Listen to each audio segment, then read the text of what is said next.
Ranking member of the House Financial Services Committee, Congresswoman Maxine of California. Very good to have you on board. I feel very worried for lower middle-class Americans, people trying to get loans. I feel like we're going to have a revisit of big banks taking over and running over folks. Am I overstating it? Well, no, you're not overstating it at all.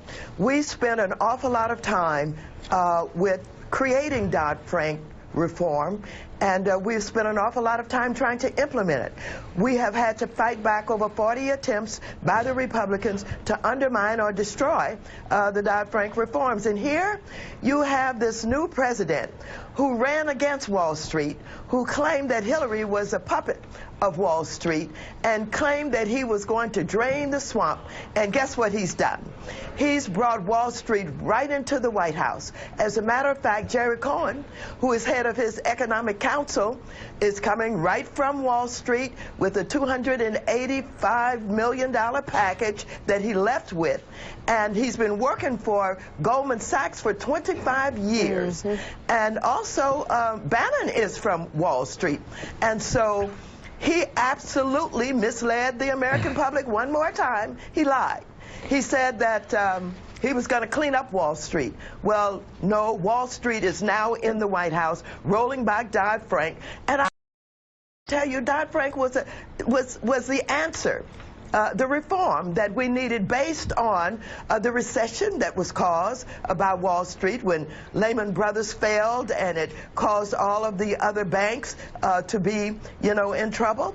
And so what happened during that period of time? We lost over 880,000 jobs. In addition to that, they foreclosed on about 9.3 million homes. And there was about $13 trillion in wealth that was lost because of this unfortunate recession that we found ourselves in as a result of what had happened on Wall Street. And I hear you completely. I really do. What are your options legislatively, though? I know you're holding a news conference with Nancy Pelosi today. Are there any areas in which you guys can gain some headway in this topic, but cut a deal? Any options here? Well, here's what we know we're confronted with.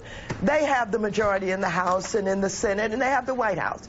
Our challenge is to educate the public. Our challenge is to say to those people who voted for him, I know you thought you were getting something different. You didn't know that you were going to be in a position where Wall Street was going to come back with all of these exotic products and all of these fraudulent operations and predatory lending, and you be in a position where you may lose your home and your communities may be devastated because of the actions that they're going to take. They're greedy. It's about the money. They want to get rid of Dodd-Frank so that they can increase their profits. Be damn the average person. Be damn what happened in 2008. And so we have to educate the public. We have to fight, push back as hard as we can, and hope that we can get the average person on Main Street to understand what is about to happen if they allow these Republicans and this president